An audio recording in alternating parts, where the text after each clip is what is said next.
going. Hey, everybody. Thanks for joining us today. I'm your host, Kathy Klotz-Guest, and my company is Keeping It Human. And we help organizations tell their stories, help them create content strategies that are human. And I have a book called Stop Boring Me. Stop Boring Me, a little bit provocative. And it's got improv threads in it for storytelling and content creation. And it's coming out this summer.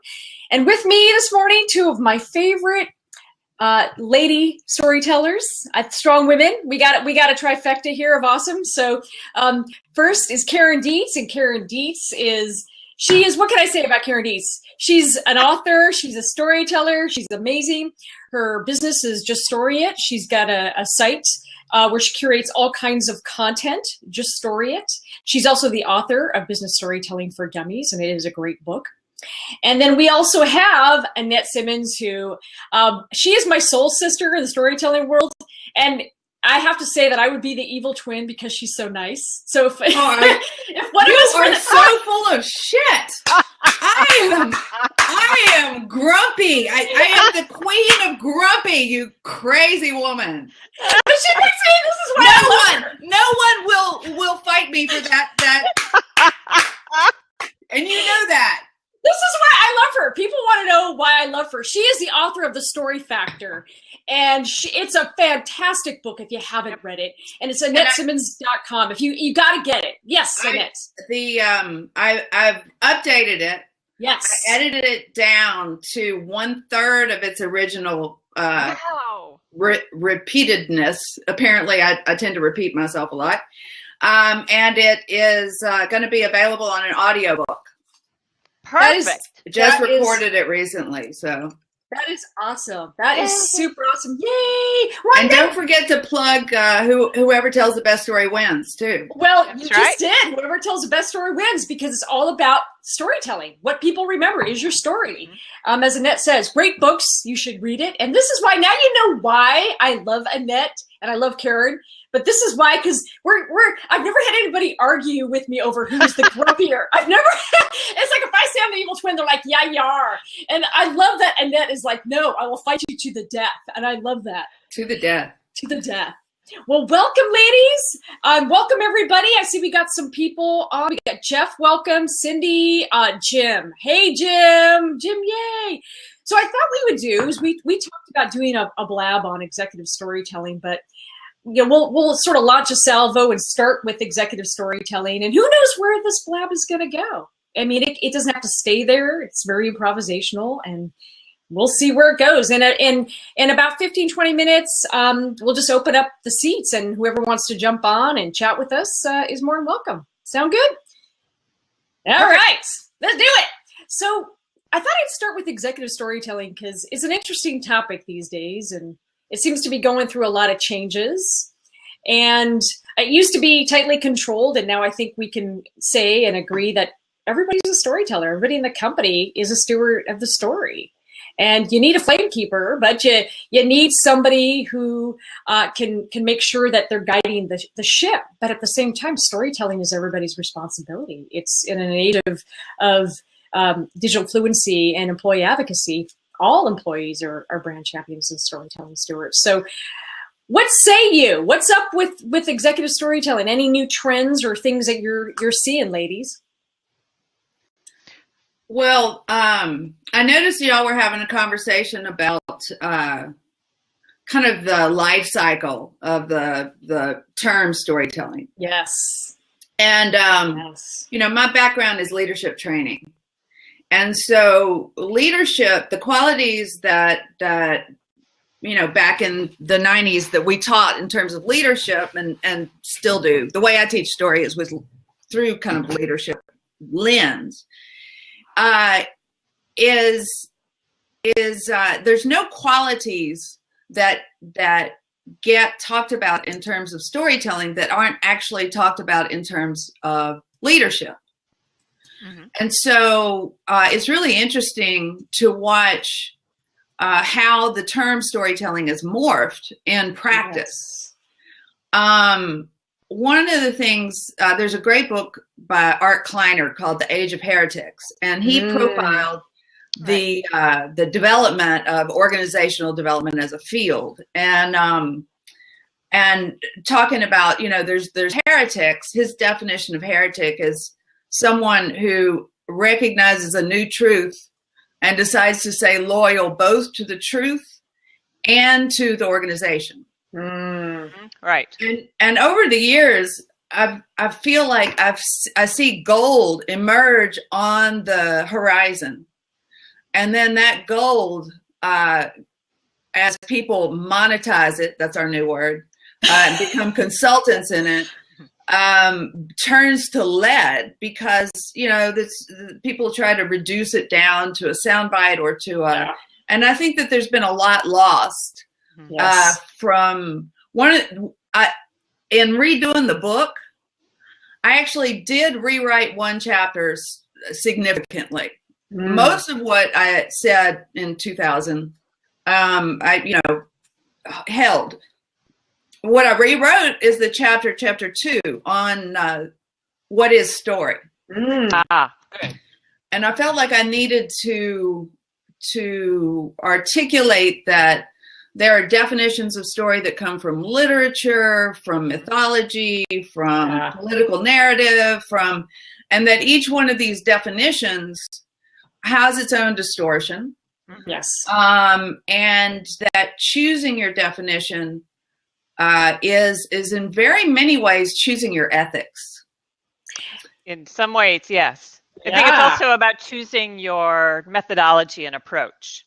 Same thing. I think that's choosing your ethics. Right. And one of the things that we don't talk about in storytelling enough is that story, at the ones that build trust, at least, they are all about ethics, because we're basing our decision to trust someone based on whether their ethics match ours. And nobody is talking about that. So that's my 2 cents. Yeah. I just curated an article, was it yesterday or the day before, on ethics of storytelling and virtual reality. I saw that. Yes. Yeah, it's really cool because they're getting really concerned, right, in the areas of virtual reality about how do you tell a good story in this medium and pay attention to a lot of the ethical considerations that VR is presenting to us,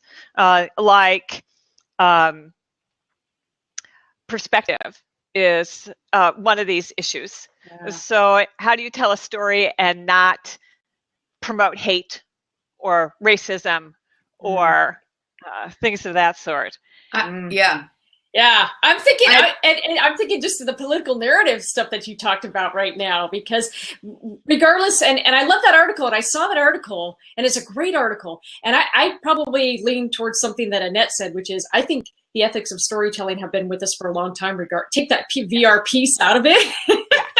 Because you're right. I mean, and you're totally right. And I know you probably agree with this.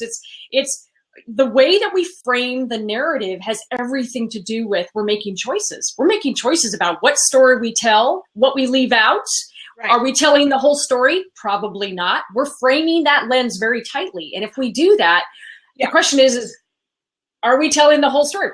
Probably not. And that's true of anything. And I think that's such an important thing to talk about, which you're right. We don't hear a whole lot of in storytelling. And I wonder why. The virtual reality people are their own kind. There's its own culture. And one of my favorite ones is Jaron Lanier. Yes. Who wrote Who Owns the Future? And he's been around a long time doing that. Yeah. So one of the things I really like about those guys is that they're so damn smart that they're really good at articulating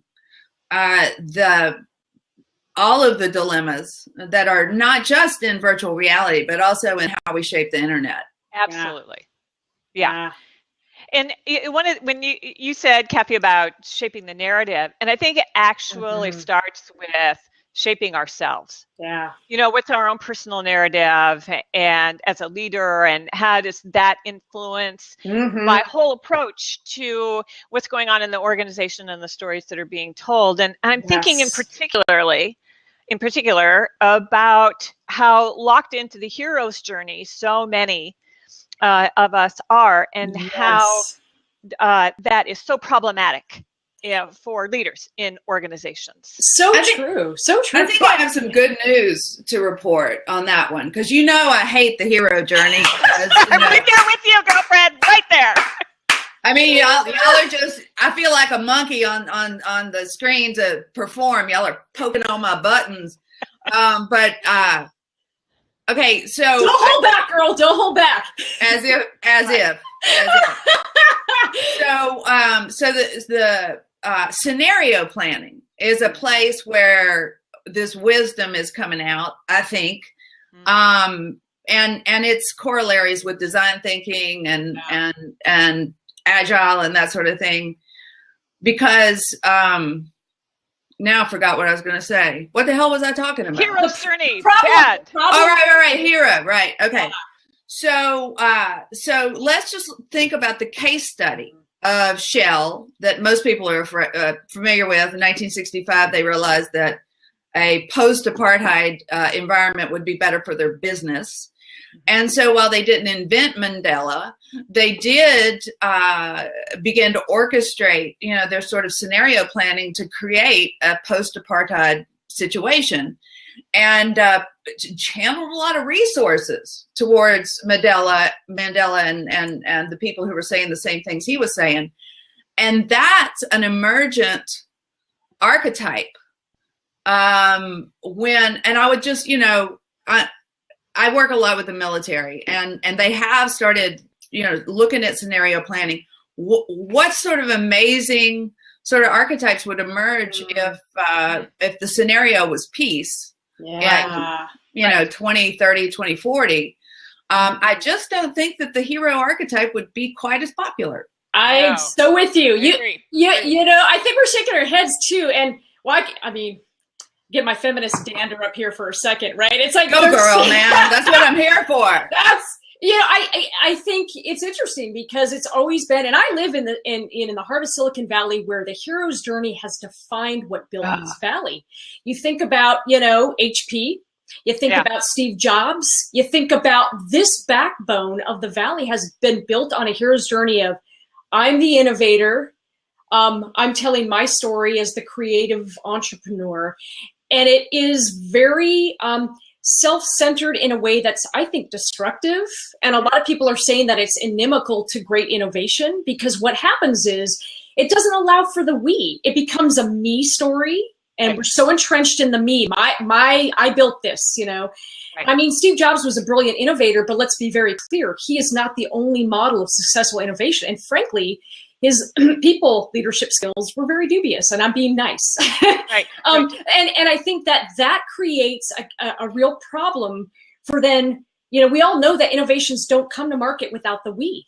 You need people to buy into your story, to deliver it to market. You need to cross that chasm, but people get stuck in the me center of the hero's journey and my lens and my framing and my language.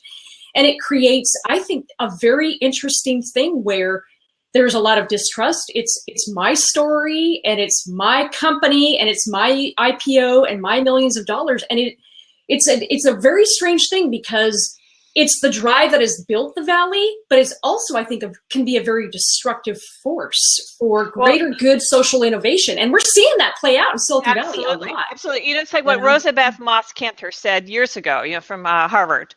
She says the hero's journey creates cowboy heroes in organizations.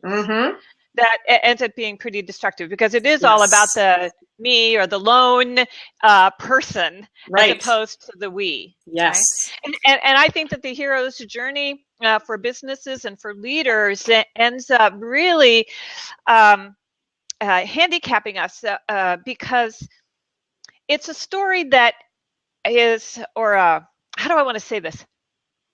There's a maturation that needs to happen in our leadership, and the hero's journey is not about that. Yes. We don't hear enough stories about sages, kings, queens, tricksters. These are all stories that once you get beyond the hero, but the hero's done his thing, has brought back, the prize to the group, and then what? Well, then you have to rule. You have to grow up and you have to rule. And that's we. That's all about we. Yeah.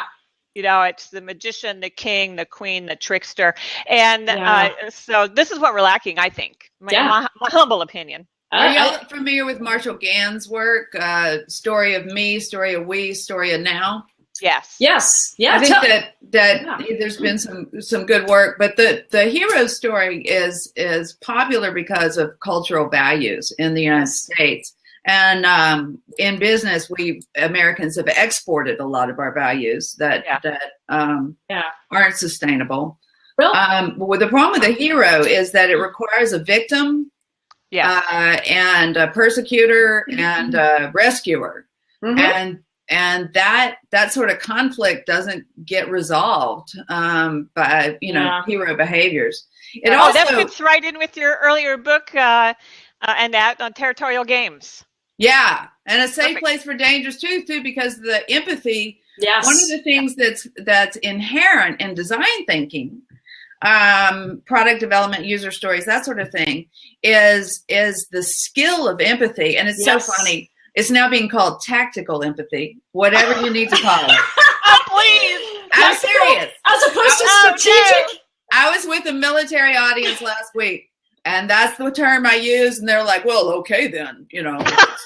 You can't argue with the term. There were a lot of good people, but empathy is translated, certainly in this polarized political environment. You go on Facebook; it's translated as weakness, right? And Brené's work on vulnerability. That's where I start when I'm teaching executives how to do storytelling. That authenticity is born at a particular level of vulnerability. And so and self-examination, while it destabilizes an executive for a little bit, which is, I think a lot of people are afraid of that instability where you're self-examining to find out what kind of stories you want to tell and that sort of stuff. But one of the things I do is I want to assure people it's temporary. Yeah. It's like you'll be able to, sound confident again after we do this self-examination process, but really, who are you and why do you want to be here? Yeah. And to Karen's point, it's self-development. Yeah. Well, you said something too. You said something really important. It is part of the leadership thing, because I think what we're very good at, especially in Silicon Valley, because that's my frame of reference. I see startups every day in what I do. We're very good at teaching the business of getting started and all these different things, but then we're not good at teaching the letting go and letting that business grow and stepping out of the way and the maturation of leadership. We're not good at that. And we've exported, you said something really important, we have exported the hero's journey in such a large degree that people from all over the world come to Silicon Valley, but they come with that cowboy renegade mentality. And that's so deeply entrenched in the very story of Silicon Valley, because what gets celebrated is the HP garage, the Wozniak jobs, all this other stuff. Nothing wrong with that. But I think where it's interesting, that hero's journey has to sort of it has to mature, and people have to understand. Well, ain't nothing have to mature. I mean, just walk outside your door. Well, that's true. That's true. It has to be adapted. People need to understand that the hero's journey is just a small part, and it's not a perfect part. It's not a perfect part of the journey. But it is part of the journey. Part of it. It's part of it. But what you're pointing to is the maturation and growth that needs to happen beyond that, right? Yes. So we tend to think that the hero's journey is the be all and end all, right? And it's just the beginning. The beginning. It's the beginning. It's just the beginning. And I think when you start this maturity and growth, one of the things that I find that business people bang into is that you have to share power, and that there's a certain level of shared resources that are necessary in order to shift into a different role. Right. And one of the things about Silicon Valley is the all or nothing, winner takes all ethic. It's an us or them. It's an us or them militaristic view of the marketplace. It's that old. You're absolutely right. You're absolutely right. Yeah, I remember working with back when we thought mergers of equals was possible. I remember working with a cowboy CEO from Silicon Valley, and his team, actually, he had an amazing team, and he lost probably one of the most amazing guys when we were doing this retreat because he just couldn't wrap his head around how to be inclusive.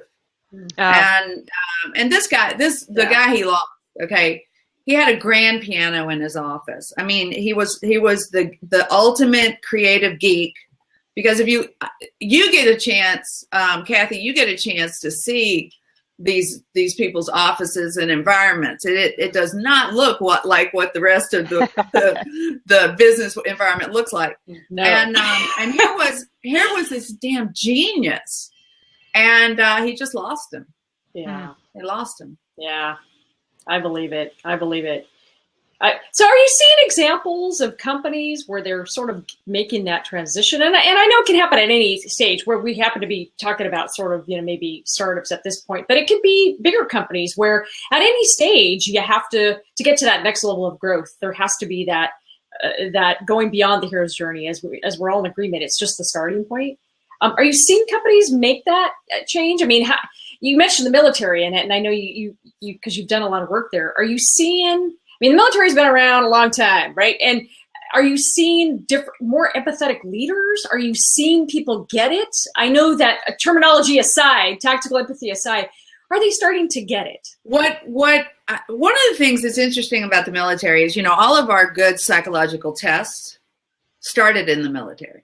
That's right, they did. And so in many ways, there are people in the military that are ahead of the conversation we're having right now. Yes. Mm-hmm. Now, that doesn't mean necessarily they can transfer that and spread it widely, and because there are political things and they're funding, etc. So what I see is a real dedication to wisdom. Mm-hmm.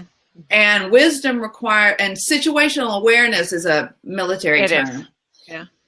But in its response to the military's characterized the environment as variable, it's VUCA, variable, unpredictable, complex, and ambiguous, right? Mm-hmm.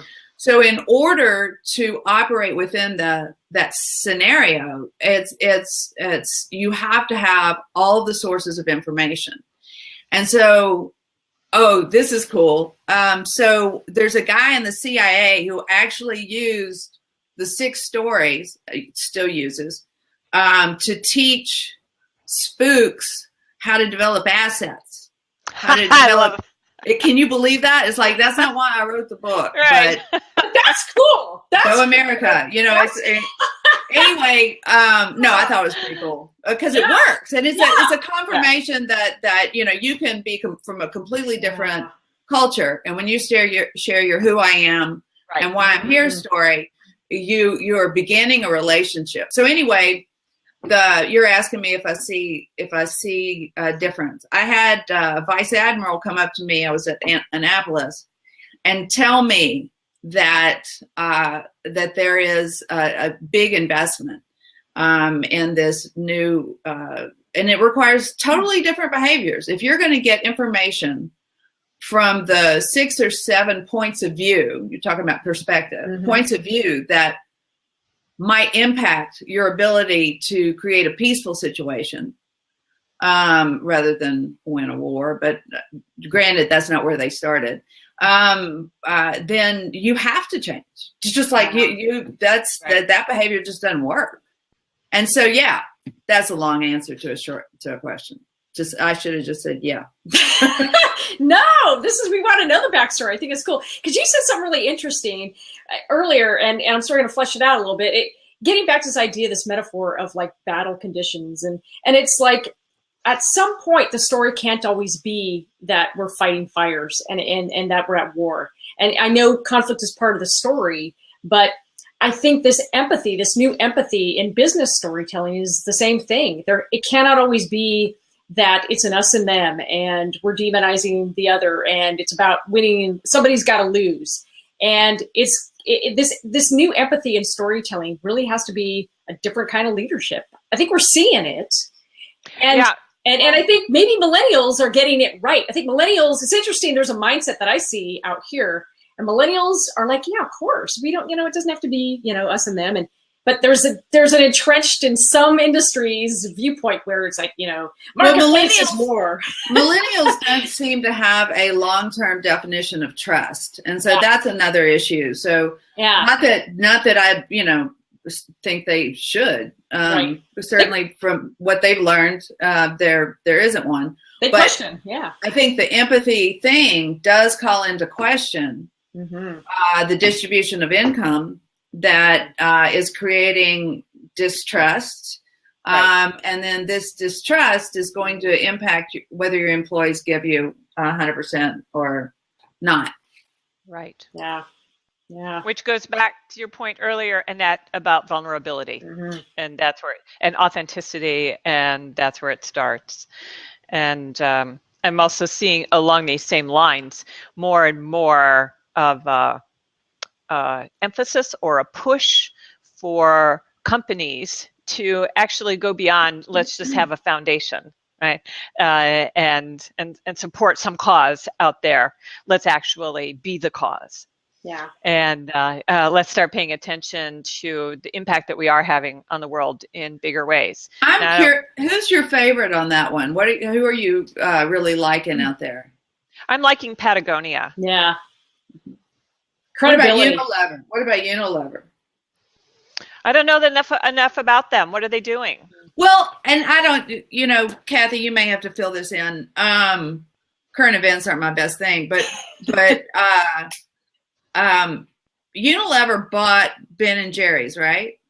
Yes, they did. Yeah. And Ben & Jerry's, from what I've read, and I've only read a couple of articles, that they are experimenting at least with the ethics that, and what I'm reading is I'm reading a whole lot of stories about Unilever that sound very much like the ethical point of view of sustainability, and at the very least, and that's the other thing is that there are maybe 5 different fields talking about what we're talking about.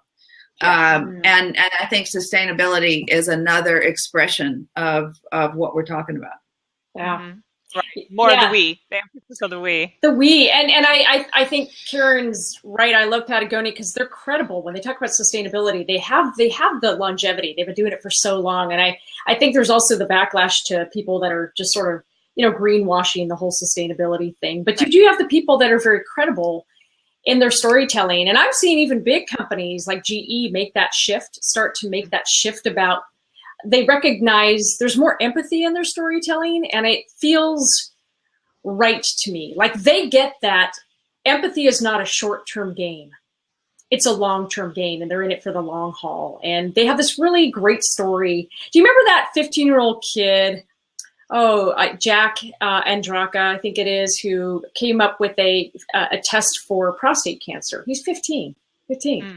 And he is now like 18, 19, but he was looking for lab space, and he went through about 100, sent out about 100, and for a company to invest and help him bring this to market. And GE was like one of the few companies that actually responded because they saw the future in this kid. And they said, this is a smart kid. Let's give him some resources and lab space. So they did this whole backstory on him. And you get the sense that they actually are thinking, they're not thinking short-term market win anymore. They're thinking for the long haul. They're thinking about millennials. They're thinking about the trust issues. He is investing in alternative energy, big time.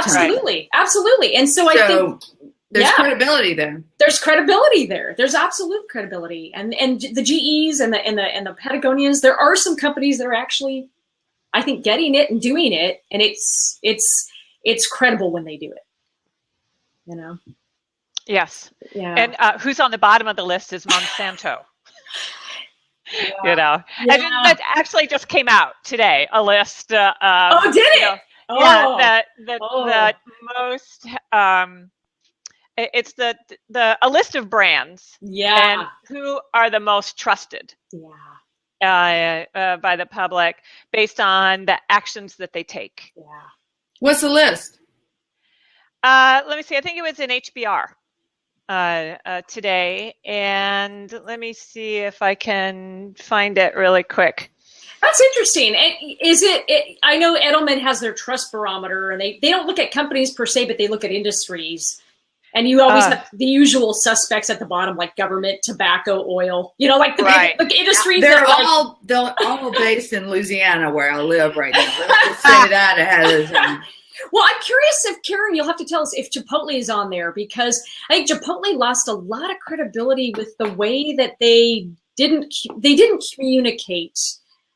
They had a story, and then they blamed the FDA, and they blamed everybody else but themselves, and then they called it a pivot, which is weaselly for like, yeah, we screwed up.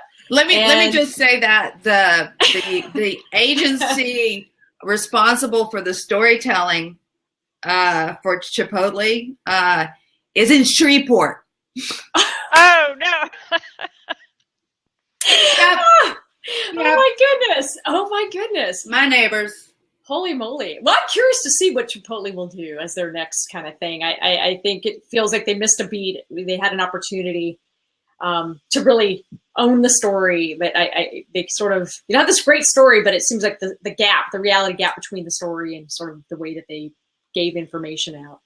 Right. I'll have to look it up. I don't know much. Oh, yeah. Here it is. The brands that do the most and least good for the world. Yeah. Ranked by consumers, it's in Fast Company. Mm. And so if you look at the list, it's pretty interesting. So like Amazon and Goodwill and Google, Kellogg's, PayPal, Disney, Girl Scouts, Kraft, Johnson & Johnson, and Dove are the top 10. Yeah. Like and and then at the bottom are Marlboro, Monsanto, Goldman Sachs. Yes. Lululemon. Really? Yes. Oh, that's really interesting, because they're into storytelling. Yeah, they are. Miller Lite. Oh, guess who else? Salesforce. Oh, really? Yes. Really? They are ranked number 143. Well, I'm curious about that. I'd love to know the psychology behind why people thought, what the disconnect was. Yeah. And Airbnb is right above Salesforce. Wow. Now, these are people who are really good at their storytelling. Really good. So there's still a trust gap. That's really interesting. Well, and the thing, there are also people who externalize almost all of their expenses. It's true. And so on the ethical level, it's and that goes back to what I was talking about, the internet model and the network economy, where big winners take all. Mm-hmm. Those two are. What about Uber? Is Uber on there? Oh, that's a great question. Yeah, let me see. They're not doing so hot. They're really not, well, trust wise, no. Oh yeah. Well, I mean, I would, and that would be why I would expect it, is because they externalize all their cost. They don't even, they don't even invest in capital. No. Well, they're here at number 130. Yeah, that does not surprise me, actually. Karen. Yeah, no, that's actually really helpful, and I think it's no coincidence, because I think it gets back to something Annette brought up, which she's so right about. The heart of design thinking and all these things is really empathy. And you look at those companies that are down the list. It seems to me that we're not the only ones who feel that way. Obviously, that there's just a great there's a perception that they lack empathy, customer empathy. It's hard to hide who you really are. Yeah. Yeah. And that, that's one of the things that I'm really interested in is I've always looked at the way I teach storytelling as from the inside out. Yeah. And me too. I get phone calls where, people are talking about trying to match their external storytelling with their internal storytelling. So anytime you get a phone call about engagement or whatever, and it's like, well, actually, flip it. Absolutely. Yep. Absolutely. Well, it's really interesting. And I think you've got a bunch of smart people and millennials, and especially we're in this age of information, and people can look up anything at any time. And I think the bar's much higher, and people are smart and they sniff that stuff out very quickly. And I think the brands that really come across as being very credible with their empathy, that just shows. And it's something you said earlier, Karen, too, which is you can have a great polished story. Like Airbnb has a great polished story. Uber has a great story, but clearly there's a gap between the market reality of what people are experiencing and what the story is. And that values gap, you can't hide. As Annette said, you can't hide that. Right. Well, I think it goes back to something that we were talking about very early on in the conversation, which is authenticity. Yeah. And building trust. Yeah. And empathy, I think, is a part of the equation for sure. But if people don't trust you, even if you've got great stories, that's what it was. That's what I was trying to think of. It was the formula. Like so much of business storytelling, particularly for leaders, has been reduced to the formula. Yeah. Right? Here, let me tell you, this is the hero's journey formula. Tell your stories like that. Or here's the leadership formula, right, for telling a story. It's a personal story. You have to do this, and you have to include this, and then you have to end with the lesson. Right? God, you're so true. So and true. It doesn't allow for the range of human expression that really makes up an organization. Well, there's no self-examination in it. No. Absolutely. And I just want to point out that if we come in as a storytelling consultant, then we have no credibility to initiate the sort of conversations that need to happen for empathy to become an important value in a company. Hey, Jim. What, Jim? Jim, look at you. You initiate some of those conversations. I love it. That is cool. I know. I feel like at peace all of a sudden. I'm like, there's calm. There's nature. I know. It's terrific. We just got back from the ATD convention in Denver. I don't know if you know about that. Nice. Yeah. Nice. Yeah, it was terrific. So we decided to come up to the mountains and get in trouble. So. Well, hey. I have a question. Okay, so you're talking about all this authenticity and credibility and we versus me and trust and all this good stuff. Well, and I hate to bring up politics, but I need to because I can't understand how Trump, who has violated everything that you're talking about, is achieving what he's achieving. Come on, you know exactly how he's achieving. We're talking about utopian vision. Yeah. We're not talking about and I personally don't talk about has to happen, just because understanding what's actually going on. You tell me, what are the emotions that Trump generate with his storytelling? It's anger and fear. Right. Sure. Yeah. But I mean, that's a form of empathy. Okay, it is a form of empathy, but distorted. But what about authenticity? I mean, don't all those things have to kind of work together in order to be effective? Apparently not. But it's not when the amygdala is hijacked. That's my point. It's like it's not working here. And I cannot, for the life of me, understand why. Oh, you can't. I mean, it's we don't want to understand why, but if it's easy. It's like fear and anger are the fastest emotions. The people who get hired to do political storytelling use metrics to find out what works. Yeah. What works fastest is fear and anger. And if we're going to create a political narrative that creates wisdom, we're going to have to target different emotions, and we're going to have to change the metrics. And actually, I'm talking about co-authoring a book about political narrative right now, so that's kind of up for me. It's systemic, and I think I bitch about measures all the time, metrics, and I can't tell you in the military, in the room I was in, one person talked about. I'm trying to figure out what I can say, can't say. Okay, one person talked about how basing all decisions on metrics created 3 failures that he named, and there was maybe 6 people. One of the exercises I do is ask people to take a favorite quote, and then I have them videotape themselves delivering the quotes. So you can mesh nonverbals to whatever.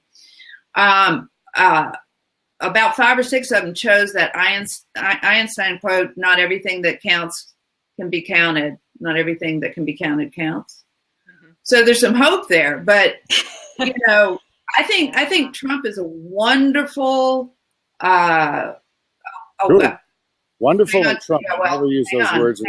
Example. Okay. She's going somewhere. I know Annette. She's going somewhere with this. It's a wonderful feedback mechanism. Yeah. For the side effects of using fear and anger as your political narrative. Yeah. However, doesn't authenticity negate any attempt to establish or to create fear? I mean, if in fact I'm telling lies, or my information is not or you're credible, pandering. Well, here's the thing. Create fear. Doesn't it work against anything that I'm doing? Here's the thing about fear. Just with a certain type of person. I want to hear what Annette says, and then I want to hear Karen, because I know you got something you want to say too. Here's the thing about fear. Fear and anger are basically molecules that are running around your body, and they alter your perceptual field. You can see everything right now. You can see the Rocky Mountains, whatever. If there's fear, your perceptual field goes like this. And it also distorts the pathways in your neurological, option-seeking system to be basically fight or flight, freeze. And so within that context, you can see, what's going on. And so that the fear that's expressed is authentic. I think the fear that Trump expresses is authentic, narcissistic fear of not being in control. Yeah. And so he's being authentic. But he's I think it goes back real quick, and I want to hear what Karen has to say, because I know you got something to say. I think it goes back to that hero's journey we talked about, the distorted, the hero's journey that needs maturation, and it's just the beginning of the story, because he comes in and he's done. I don't think he's a particularly wonderful business person. If he's filed bankruptcy, I don't know how many times, but he has sold a story of, I'm an outsider like you. I'm like you. I'm an outsider. I'm not a politician. I'm not a politician. And I think in some weird distorted reality, people see him as an outsider to the existing establishment, and they like that lone hero kind of going to come in and riding in on a horse and sort of being not the establishment. And so in some weird alternate universe, people identify, I think, with that sort of weird story. But yeah, Karen, I know you got something to say. Well, another way I look at it is what he's created is an amygdala hijack. Yes. And what that means, an amygdala hijack. And the amygdala is sort of the lizard brain of our reptilian brain. Yeah. The reptilian brain, right? So you activate that, just like Annette says. So when you use fear and what was the other one? Fear and anger. Right. The amygdala sort of just overreacts, just gets so activated that all of these chemical reactions start happening in the body. And as Annette says, the whole field narrows, your field of vision narrows, but it's a perpetual loop that continues to feed in the body. And it's almost like you're on automatic pilot. You're not even aware that is happening, except that you're feeling angry and scared. No. And it just keeps perpetuating. Well, and you look to the people that feed that, because it's the confirmation bias that we all suffer from. We're going to look at the information sources that tell us we're right. So we don't look to have our worldviews changed. So we don't seek out information to knock us off that. Right. That's right. That's what it is. I think that's right on. Right on. That explains a lot. Yeah, I think that. Yeah. I'm just going to go find sources that support this contention that help me to justify my own anger, absolutely, or fear, or whatever. And he's doling it out in plenty. There you go. And fear and anger runs a lot of it. We'll see you. My wife is Bye, over there. Jim. Let's go. Bye, Jim's wife. You're gonna dump us with Trump and then go hike? I know. Sure. I know. I'm bad like that. Bye, Jim. That was a drive-by. Have a blast. All right, good talking, you guys. Take care. We'll see ya. Bye, Jim's wife. Bye. Yeah, I know, that's interesting. Well, and that's why the political narrative part of the story, I know you mentioned earlier, Annette, as story strategy goes, the political narrative world, because, yeah, I mean, that's ripe right now for so much stuff. Yeah. I'm talking. And Annette, have you read the book, It Was Like a Fever? Nope. Oh, it's all about political narrative. And, Okay. and it's about how storytelling worked in the civil rights movement. And what happened with the abortion movement? Right. Yeah, it's really good.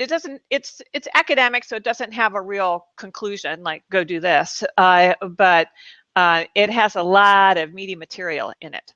Mm-hmm. I'm talking with this political consultant, and because I was asked to write an article for an international journal about politics. I don't remember the name of it, but I couldn't do it because I kept getting caught in this loop where everything I wanted to say required so many disclaimers, or else went to such a deep level of ethics and that sort of thing. I just had to walk away from it. It's like, okay, but now that I'm talking with him, he actually is very familiar with political consultants, because that's who we're talking about now, not politicians. We're talking about political consultants. Yes. And even Marshall Gans and the people who consult on abortion rights and that sort of stuff. They've been traditionally looking for values of a target market that they can co-opt and then tie to the conclusions they want you to come to, and then pull that. And again, it's that outside in sort of thing. Yes. And he says that he has not seen anybody actually look at narrative. And he's based in London, but he studies the American political. And so I think it'll be really interesting to have some conversations about what we mean by narrative.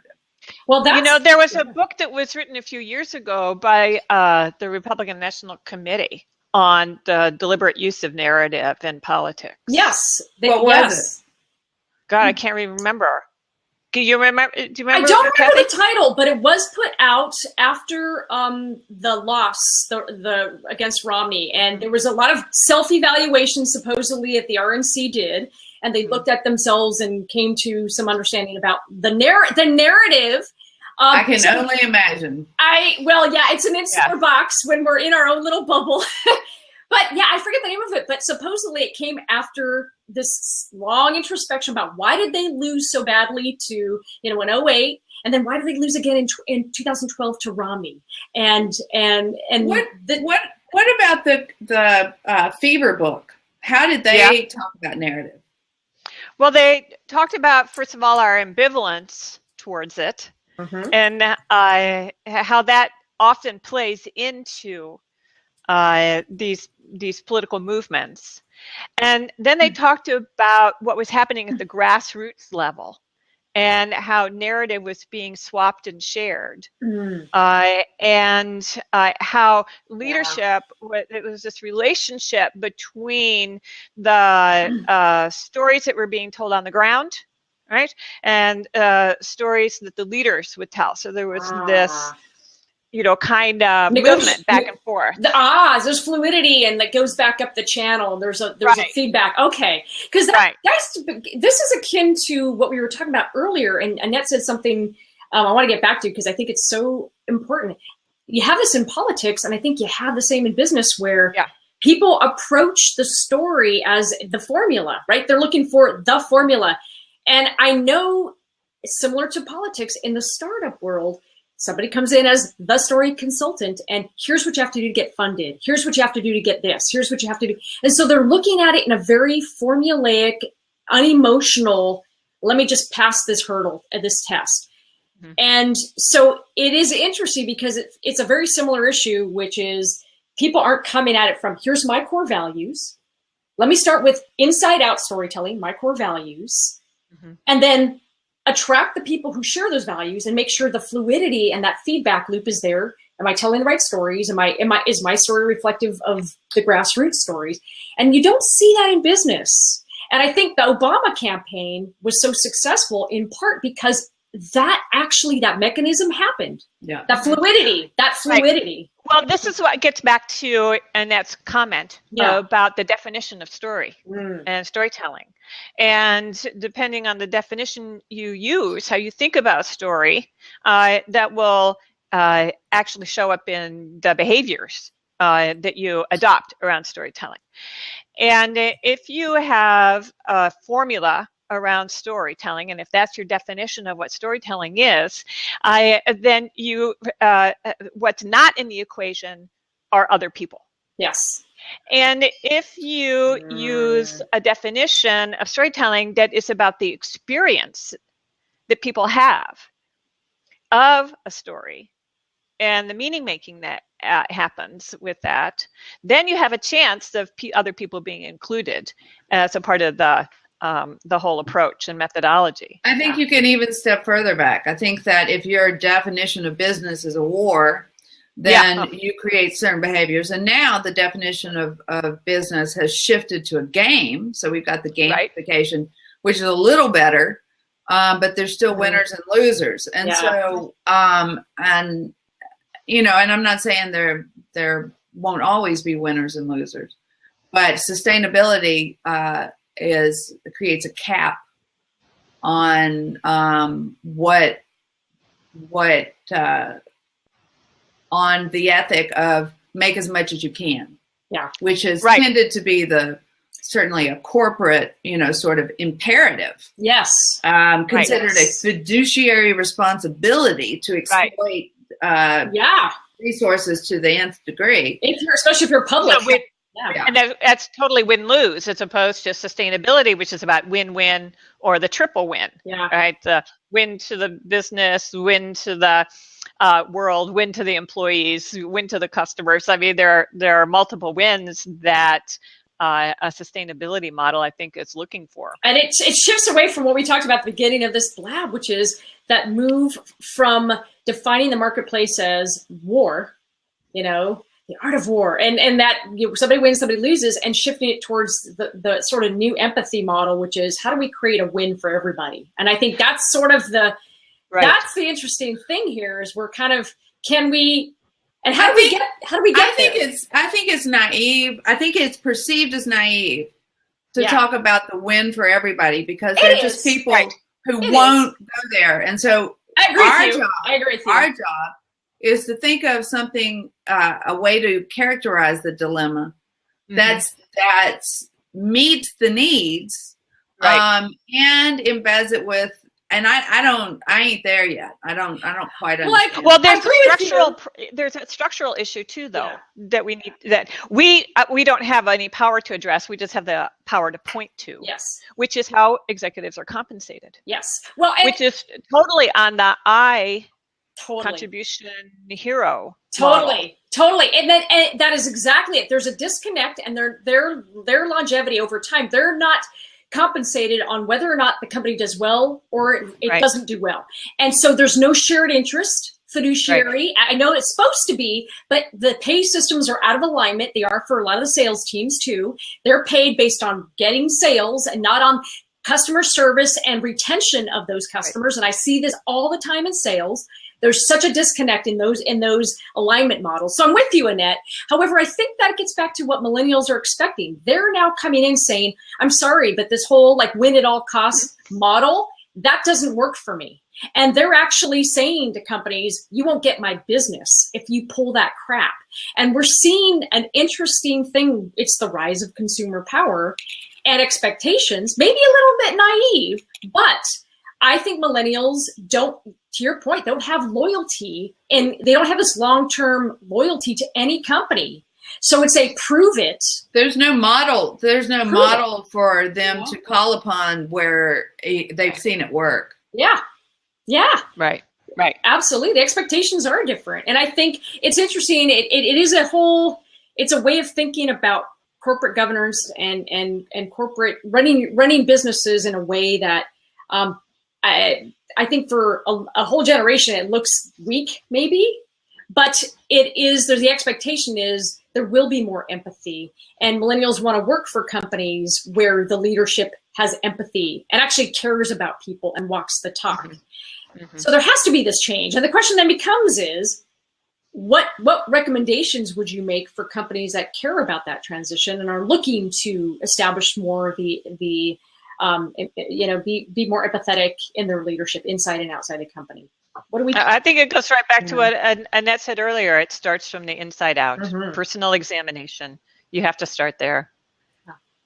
I haven't met a whole lot of people who are interested in changing the business model that way. So I really can't say. I see a lot of younger people again that say, you know what, we want to do business in a different way.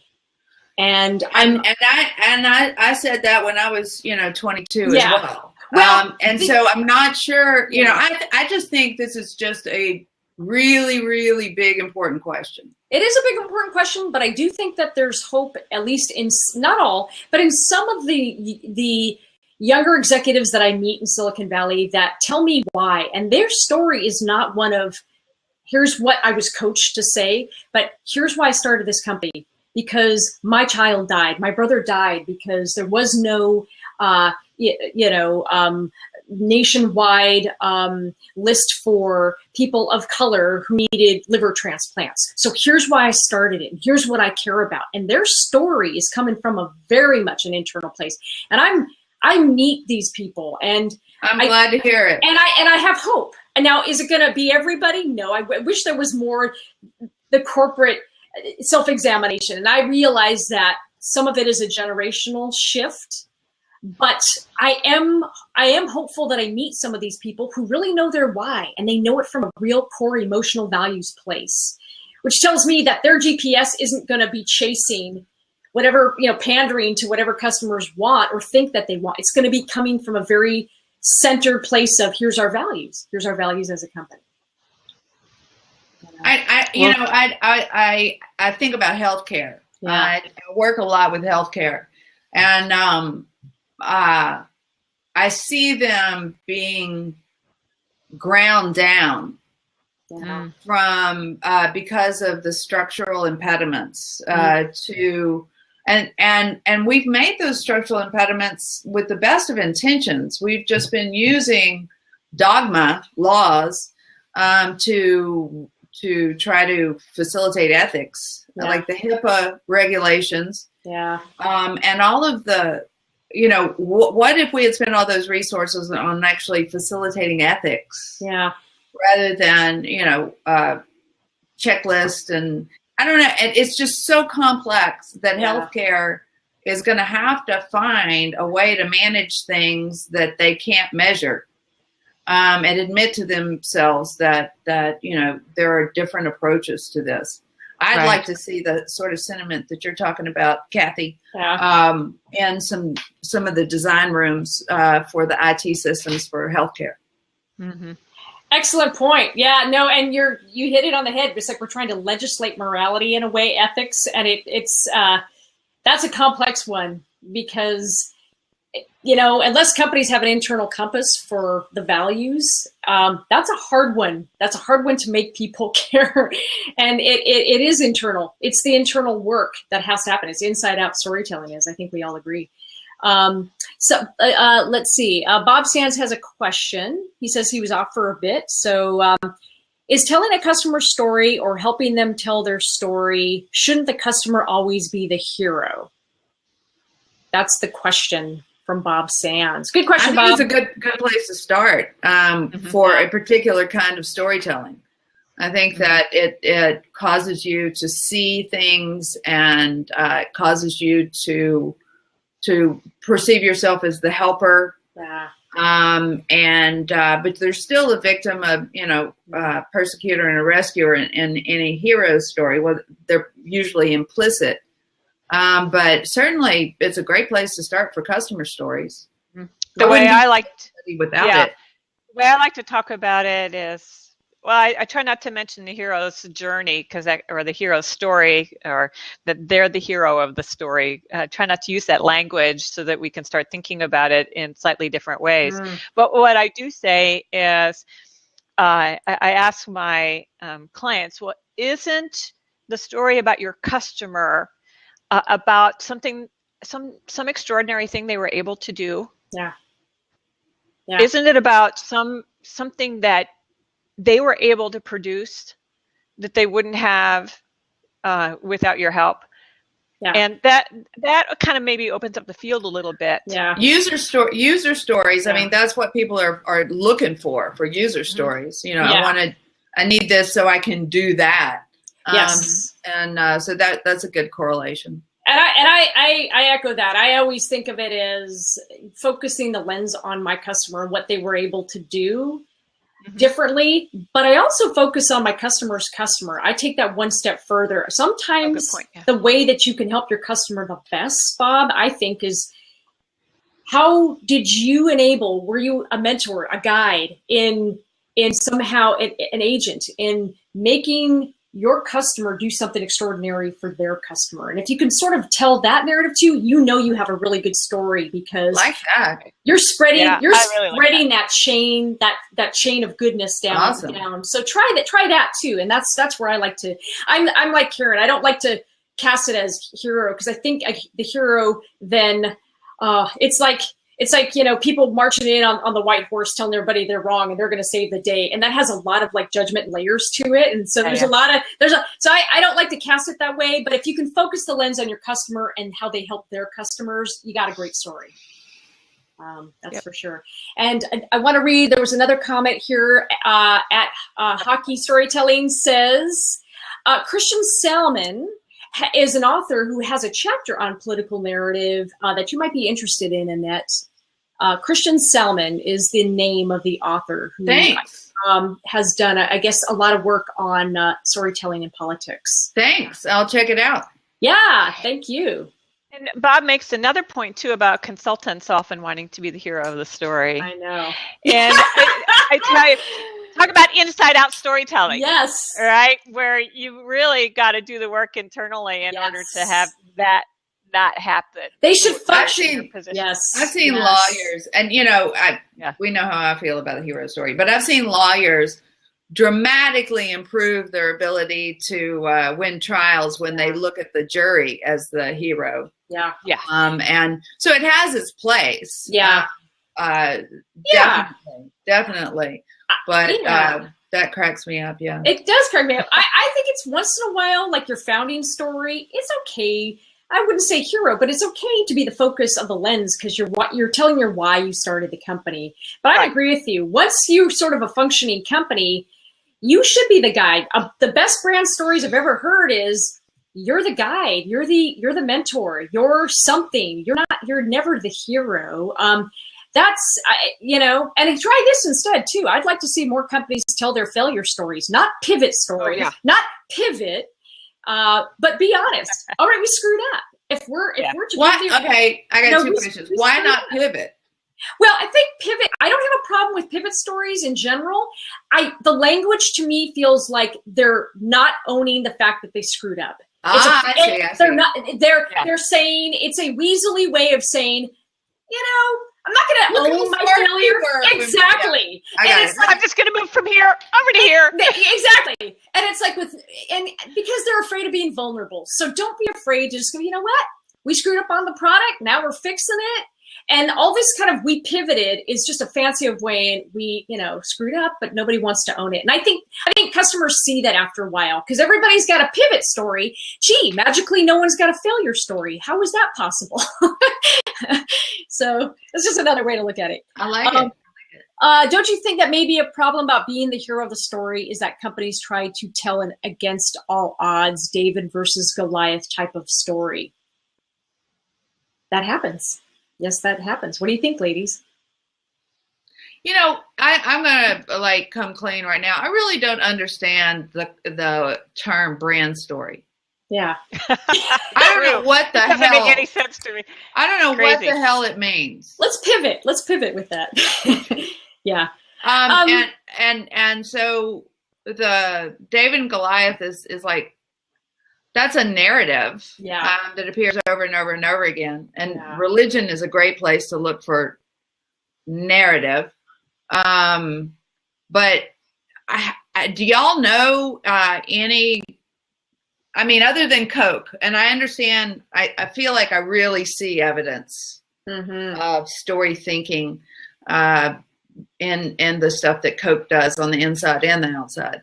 But anybody else, it really means kind of marketing message most often. Or am I completely behind the times? I don't get out a lot. Well, for me, I mean, it's sort of like an encapsulation of the story about the company instead of what we know its reality is that it's a whole universe of stories that create a company's culture. Yeah. And so I think brand storytelling is trying to figure out, okay, what's that one narrative that we can tell consistently over and over again that represents us. But here I think that starts from looking outside in instead of inside out. Right. But you know, one of my favorite stories to tell is about this company up in Canada who hired a group of consultants to articulate their brand story. Mm.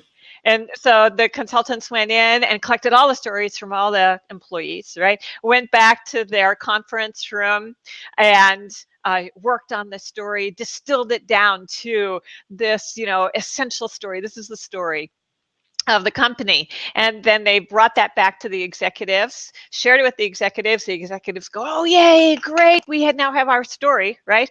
And then they rolled it out to the rest of the organization. Mm-hmm. And the employees said, that's not the story I told you. Right. Right. And they couldn't see themselves in that story, and so they hated it. And then the language around the organization from the employees was, oh, yeah, we've been storied. Yeah. It's like, oh, my God. Yeah. That is crazy. And but I think that's the danger of that kind of brand storytelling, brand story mentality, is that it gets so distilled down that then people can't relate it to the in what's going on inside. Yeah, that's why I've found that I do more facilitated dialogue work, and I talk more about territorial games when I work with leadership teams. And it's almost like, that's where we have to go. We have to have a come to Jesus meeting. Yeah. And when it evolves from that, then you end up. And also, what about Cynthia Kurtz and her participative narrative inquiry? Yeah. Right. I mean, oh my God, that's right. Her, for me, the main thing about that is that you don't get a consultant to process what the stories are, that the stories have to be raw and they have to be delivered verbatim. I'm so with you. I think the way that I look at this, and in your question there on David and Goliath, is I think we're saying the same thing. What I see is when the stories come in and try to the consultants come in and try to manufacture a story that they think sounds good. Like, here's some sound bites. And the stories, to me, come out of who you are, what people really believe, they're real, and they're not put into a story grinder and out comes this perfect manufactured story. And they come out of who you are as a company. So if Airbnb is, hey, belong anywhere, then there should be real stories that pop up that support that main corporate identity story. And that's the problem, is that brand storytelling is seen as this whole other outbound marketing exercise. And it's really not. It should come from the same place. And that's where the story, top-down story, has to meet in the middle. And the stories that come from your customers, you have to look at it and go, does this tell the same story? Are we singing the same tune? And is it raw, organic? Is it real? And I think that's where a lot of companies have a disconnect between their big corporate story and then their brand story. And I see, probably because I see this all the time, And they're looking at brand strategy as content strategy. That's not what that is. It's not the same thing. It's not the same thing. So I think, the Against All Odds, I think is a story you can tell once in a great while if it's real, but if it's told all the time, it's like it just lessens your credibility. And I agree. Any story told all the time. Yeah. It's like, and so, which is why the David and Goliath story as a story type will eventually fail, because if that's how an organization is characterizing itself, right? It's very one-dimensional. Well, and I don't know that it'll fail, but it'll certainly keep you small. Yes, keep it small. It will keep you small. We got one more story, and I want to check, ladies, how are you doing for time? We can maybe, if you've got time for one more question. You guys got time for one more? Okay. I just want to make sure we stay on time. We've had a great discussion. All right, one more question here. How can business storytelling avoid the how-to or listicle formulas? Great question. Thank you. What do you think, ladies? So my first job was in direct marketing. And so, which is basically social media's birthplace, database marketing, that sort of stuff. My experience with social media has not been what my experience with database marketing was. Because I don't know why. I don't know why. But I know that content and popularity, likes, followers, are click more on lists and recipes. And I think that it's created the illusion that that's valuable, which is not my experience. And so I really, in this environment, feel unqualified. And I'd be interested in hearing from you guys your answers of this. Well, I don't mind how-to articles and listicles. I mean, the whole book, Dummy's book, is a how-to book of listicles, right? But it's really when and how you use those. Yeah. And when I teach storytelling, I don't use lists and I don't use how-to, right? Until after we've had storytelling experiences. And then we go back and we say, okay, how does our experience match a list, right? And can we use the list as maybe a little bit of a tool? But that happens at the very end of any kind of experience. And I find that people do like to be in control. They like to feel in control.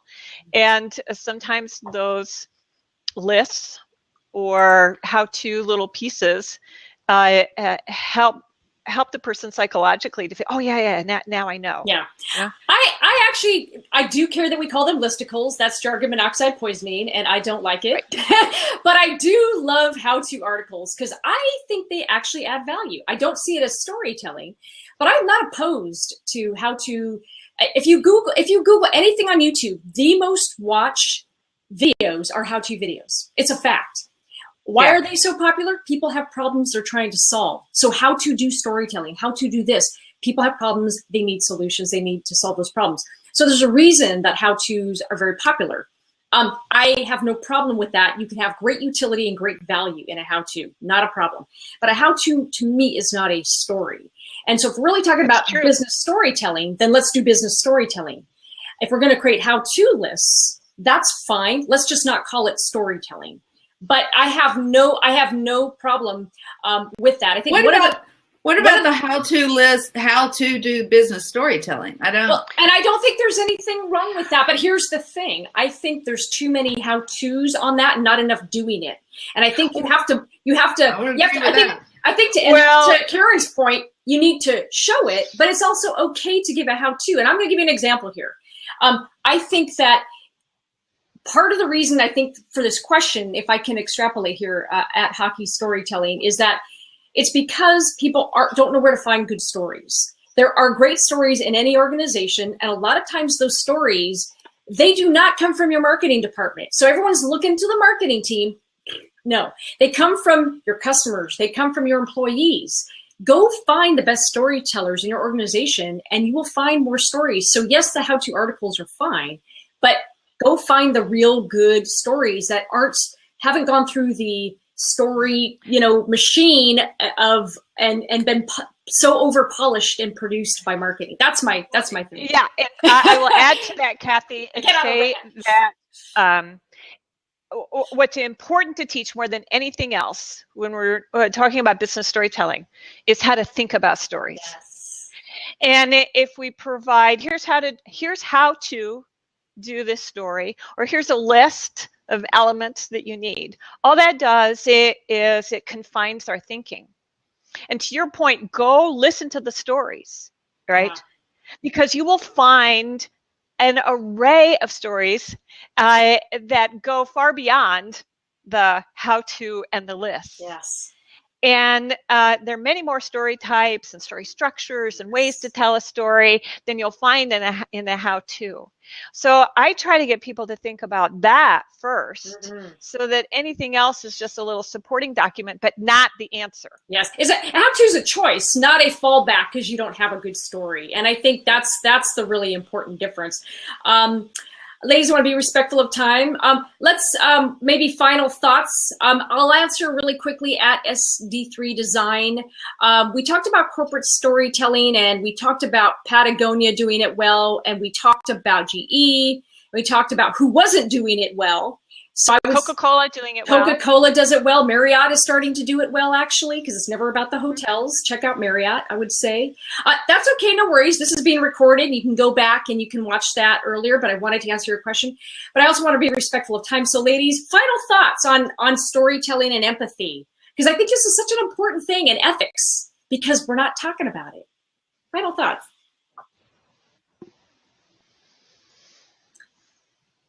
I don't know. Be clear of who you are first. Yeah. Ethics are an essential element for trust. Yeah. Absolutely. And I echo that. I can only say, inside out, who are you? Start with your values, because that authenticity can't be faked. And I think we're seeing everybody try to chase a formula on authenticity. It doesn't really work that way. And I live in Silicon Valley, where everybody's an engineer and everybody wants the formula so they can program it in. And it's like, that's not how it works. I remember the lawyer who said, well, sincerity is important, but you can fake that too. Yeah. only for so long. And I think that's what we're seeing with, unfortunately, Chipotle. And not to beat up Chipotle. There's other examples of companies out there that have told a story, but then they've not lived up to the story. And Uber is one of them. I think you can count on, to list that Karen mentioned earlier from Fast Company. There's a lot of brands that just aren't perceived to be living up to the story that they have put out there. So Here's the thing. If you're going to say this is who we are, here's our story, damn well better live up to that story, because that story gap will kill you. That's the credibility killer, So, all right, ladies, Karen Dietz, you can find her at K Dietz, and her book is Business Storytelling for Dummies, and you're no dummy for picking it up because it's good. It's a good book. And the lovely Annette Simmons and The Story Factor, and whoever the Queen of Grumpy. The best story wins. And she's the Queen of Grumpy, and she's at The Story Factor. Wonderful books. I'm Kathy Klotz-Guest of Keeping It Human. I'm at Kathy Klotz-Guest, and I don't know. I don't think you were that grumpy today. I think we made you laugh today. So I'll try to do better. No, you did. You did great. You did great, everybody. You did fantastic. All right, everybody. That's it for today. Until next time, we'll see you later. We'll see ya. Thanks, Bye, guys. This was fun. It was fun. It was fun. All right. See ya. Bye.